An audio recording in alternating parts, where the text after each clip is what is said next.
I'm Chance Dorland, and this is In-Depth, an interview program from expressnews.com with in-depth reporting and other resources for every topic you'll hear discussed on the podcast. This week, San Antonio Express News Metro columnist Gilbert Garcia gave his take on the ongoing back and forth by the Texas State Board of Education on what to call a course on Mexican-American history, noting that the debate highlights the cynical stigma of the hyphen. Gilbert Garcia joins me now to discuss some historical background as well as his thoughts on the issue. But first, Gilbert, of course, you are the host of our weekly politics podcast known as Puro Politics. So briefly tell me about the program. Well, we air every Tuesday, and it features myself, Metro columnist Brian Chasnoff, Jasper Scherer, who covers the county and politics for us, and Josh Baugh, who covers City Hall. And occasionally we have special guests. This week we featured State Representative Diego Bernal, and he had a lot of interesting takes on what's going on with the legislature and some of the immigration issues that have come up recently. Yeah, that was a great episode, and I'm sure we'll touch a little bit on that as well. But let's get back to the topic at hand, Gilbert. In April, the State Board of Education took the big step of approving curriculum standards for a Mexican-American Studies course, but they ended up going further than just that decision. So tell me about this roller coaster ride the issue has gone through this year as Texans really learn just how much there is in a name. Well, as you said, this is something that activists had wanted for years. I think for about 5 years, we've seen a push to have the State Board of Education approve these state standards. And it took a while. We had individual schools adopting Mexican-American Studies classes, but the state had not approved these curriculum standards until April, and it was a big day for those in the state who thought this was something that needed to be part of the state curriculum.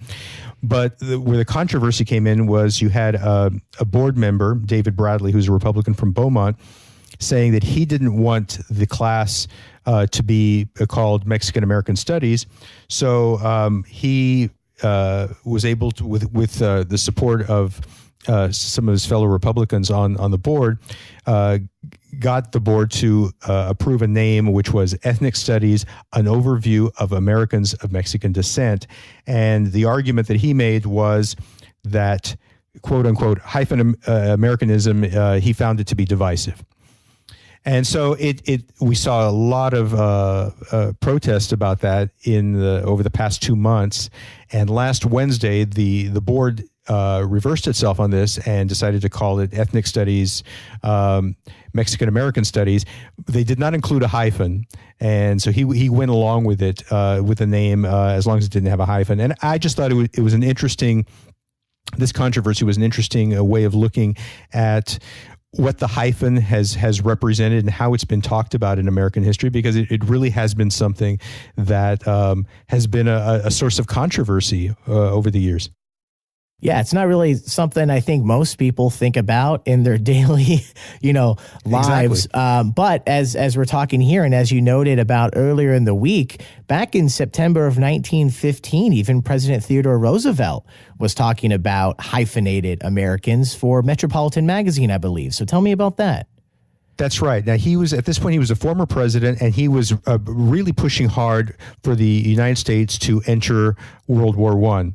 And war was raging in Europe. I think about 4 months before that, we'd had the German sinking of the British ocean liner, the Lusitania, which had many American passengers on it. And there was kind of this war fever that was starting to build in the United States. And in this magazine article, Theodore Roosevelt decried what he referred to as hyphenated Americans. And he referred to these hyphenated Americans as sinister, was the word he used. And he said that the hyphenated American is, quote, loyal only to that part of the title which precedes the hyphen, and he's thoroughly disloyal to the American part of that name.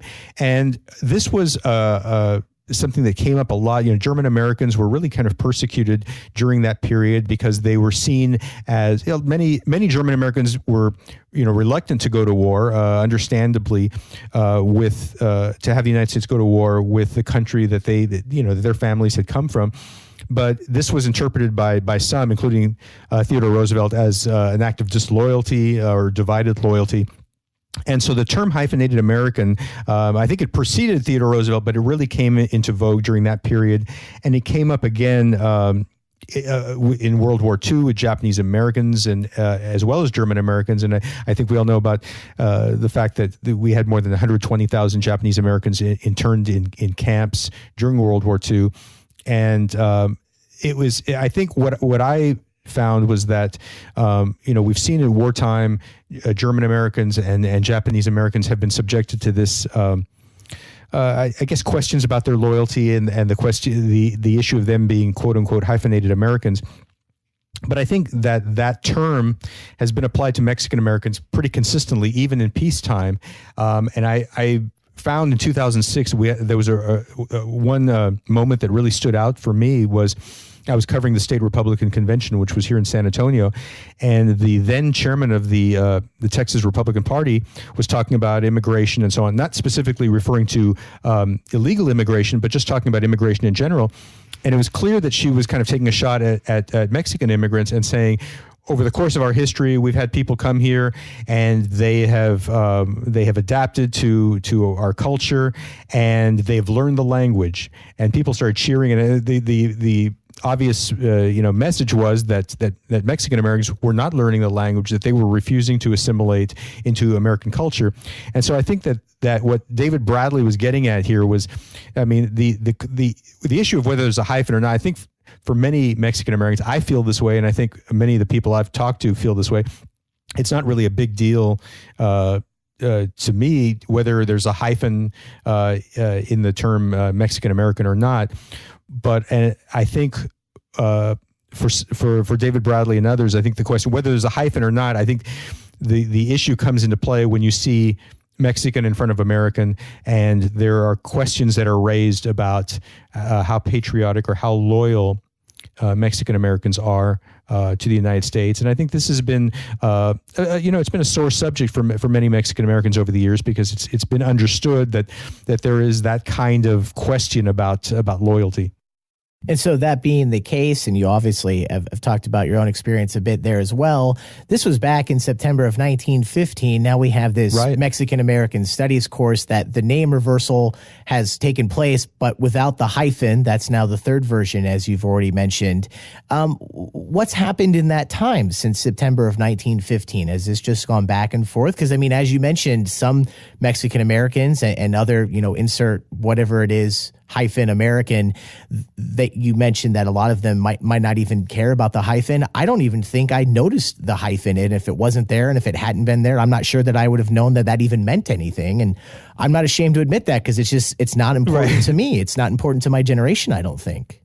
I think that's right. And I think that when David Bradley said hyphenated Americanism, I think again, that's kind of going back to a term that Theodore Roosevelt used, and it's really kind of it goes beyond the actual use of the hyphen in the when this is written out. It's really whether it's there or not.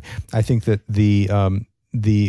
what they're getting at is this idea of people who are putting their the country in which their families came from, they're putting that above their loyalty to the United States. I think that's what I think David Bradley was suggesting, that's what his problem was with the term, that there was a question of divided loyalty. And the argument that I made in the column is just that, I think that I have an issue with the idea of divided loyalty, because I think for most of us, we're able to celebrate, our ethnic pride, and at the same time maintain, loyalty to the United States. So I don't think it's really a question of having to divide your loyalty. I think it's the fact that you're able to have multiple, if not multiple loyalties, loyalty to the United States, while also celebrating and embracing, that the history that your family has.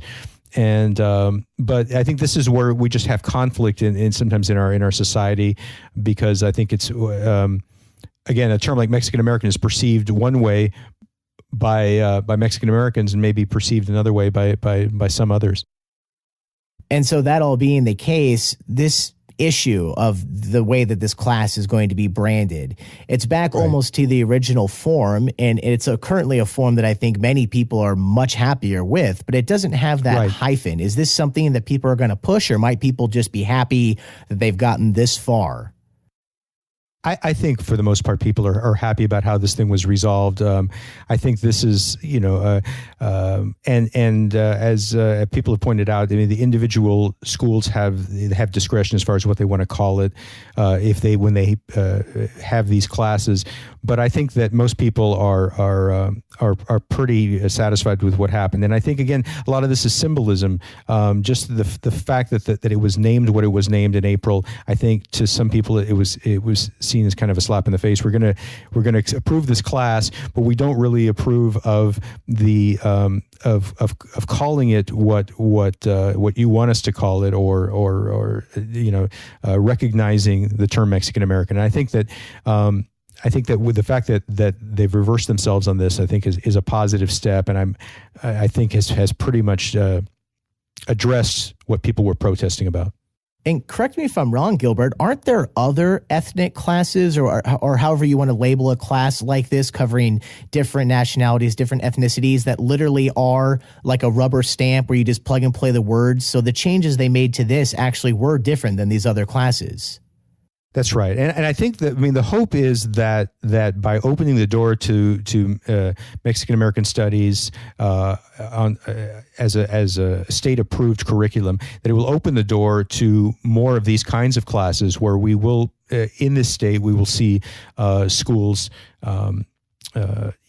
teaching different kinds of classes that celebrate different groups. And then, of course, related to Mexican-American heritage is immigration, the topic that you covered on this week's episode of Puro Politics with that special guest that you mentioned, Gilbert.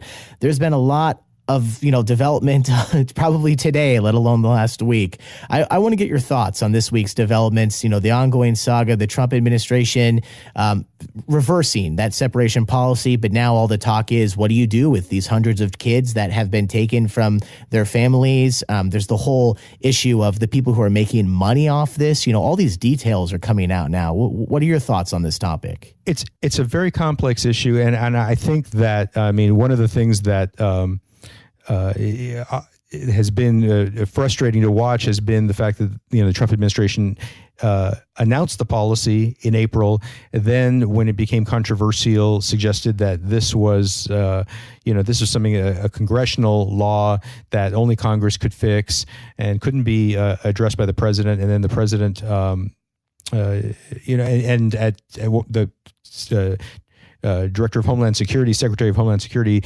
at one point denied that this was even a policy, separating children from their parents. I think, as was correctly pointed out on this week's episode of Puro Politics, the Trump administration was something like, this isn't happening, it's the Democrats' fault, and then a few other options. There were quite a few options to explain why it was taking place. That's right, and finally, the president, in kind of I think it was a kind of a damage control move, signed an executive order saying that they're going to try to keep families together. I think the central problem with this that hasn't been solved and is going to require, I think, all of us to keep a close eye on this is that what really created this situation was the administration's decision to adopt the zero tolerance policy, saying that even when people are coming in seeking asylum, that if they cross the border and they're seeking asylum, it's going to be treated as a criminal issue, and as opposed to the way we would normally look upon the request for asylum.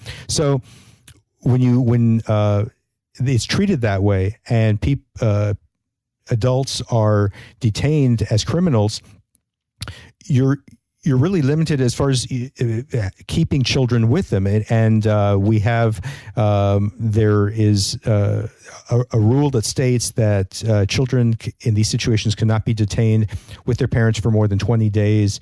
And so keeping children with the parents is going to be problematic also just because of the nature of the way we're doing this. The fact that we have reversed what had been the practice under the Obama administration, which was to treat these Central American asylum cases by doing what's called catch and release.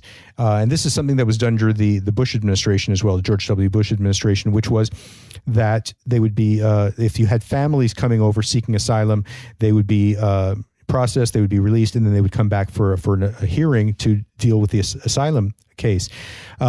By treating this as a criminal issue, now you've got the problem that it's going to be hard to keep the children with the parents in these detention facilities. At the same time, we've seen what happens when you separate them, which is a horrible situation. So I think the zero tolerance policy is a problem. I mean, the only solution that I see under the new mandate of the executive order would be to try to have a really expedited process. So these asylum cases where kids are involved could be handled very fast so that this doesn't become too big a problem. But I don't know. I don't know if that's how possible that's going to be. I know there are a lot of cases that are being looked at. I know there's a backlog. So I don't think the problem has been solved. I think the immediate political controversy was addressed, but I think that the problem hasn't really been fixed yet. Now, obviously, Gilbert, you'd have to have a lot of details be hashed out, but what you just mentioned kind of sounded like Ted Cruz has been saying the last day or two. As far as expediting the cases, I think that's something that he has talked about. I think that's something that everyone recognizes, that you need to try to deal with the cases, asylum cases, as quickly as possible. But it was a situation where as the controversy over the family separations grew, and as we saw images of crying children who had been separated from their parents, I think it became common for people to say, this is a bad practice, but then they would disagree about how to solve it or whose fault it was. And I'm not sure that we're any closer to addressing that. Yeah, a lot of hard choices, easy to make a statement, easy to reverse a decision. That's right. It's interesting. I guess my final question, as well as any final thoughts you have on anything that we've talked about or haven't talked about so far in today's episode of the In-Depth podcast. But it seems like, at least to me, reporting on this just very briefly the last few days, I've really noticed that people are really pointing out that Donald Trump was wrong on this. Not wrong necessarily on, whether or not it was good to do the separation of the families, but incorrectly saying that he was not in control of this policy, incorrectly saying that the Democrats were to blame. I've seen newscasters point this out. And for me, that hasn't been the case with Donald Trump these past, several months that he's been in the White House. Yeah, I think for many of us, we've seen examples of him, distorting the truth, and it doesn't necessarily seem to register with his base. And I'm not sure if that will be different this time. Donald Trump is unique in that he basically got elected with the base voters of his party and very little else. And for most of his presidency, his approval ratings have been somewhere between 36 and 42%, and so he's held on to that base of Republican voters, but he has done nothing to add to that. And I think a lot of them have been loyal to him. They have. When it's been suggested that he's not been truthful, I think they've either dismissed that or decided it's not important to them, that his agenda is something they agree with and they're willing to accept some things. So, I mean, I think that's going to be the question, how much this registers for him. I almost feel, and this is going to be something that we're going to be looking at in future editions of our political podcast and in some of what we write in the paper, is how the unpopularity of the family separations and some of the other policies, how it affects other Republicans, and in some cases Republicans who don't even agree with the president. And I think in some cases there are going to be people who are collateral damage and maybe more hurt by some of these policies than the president is himself, since he doesn't really have to face the voters for another couple of years.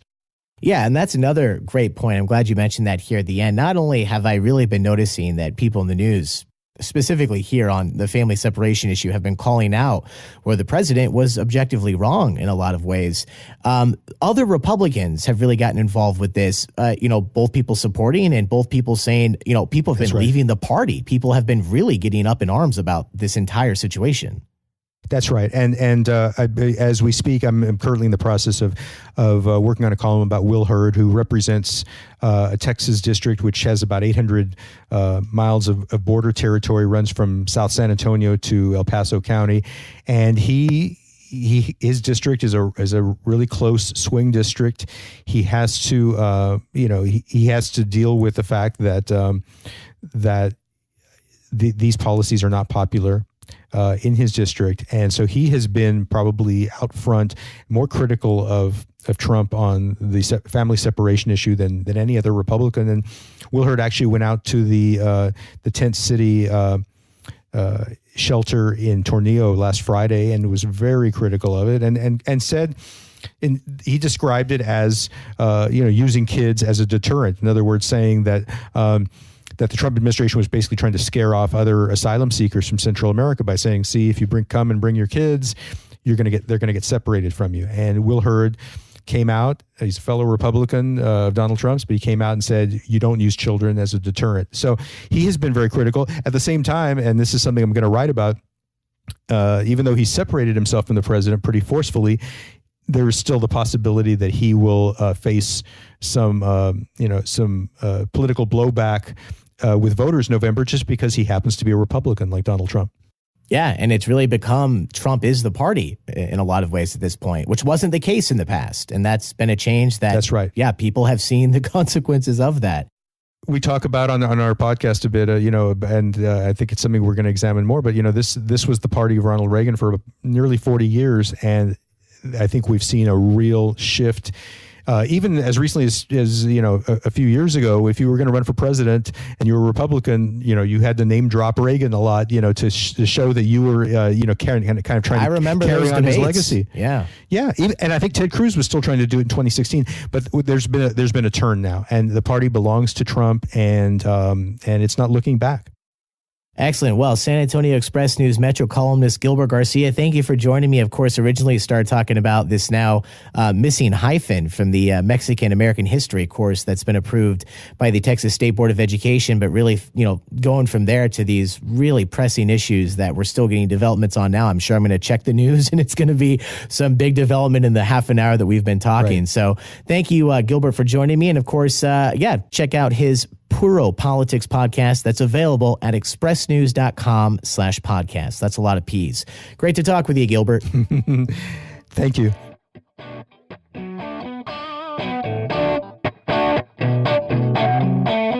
And a big thank you to San Antonio Express News Metro columnist Gilbert Garcia for joining me for today's episode of the In-Depth Podcast, an interview program from expressnews.com, available along with Puro Politics at expressnews.com/podcasts. For the San Antonio Express News, I'm Chance Storland.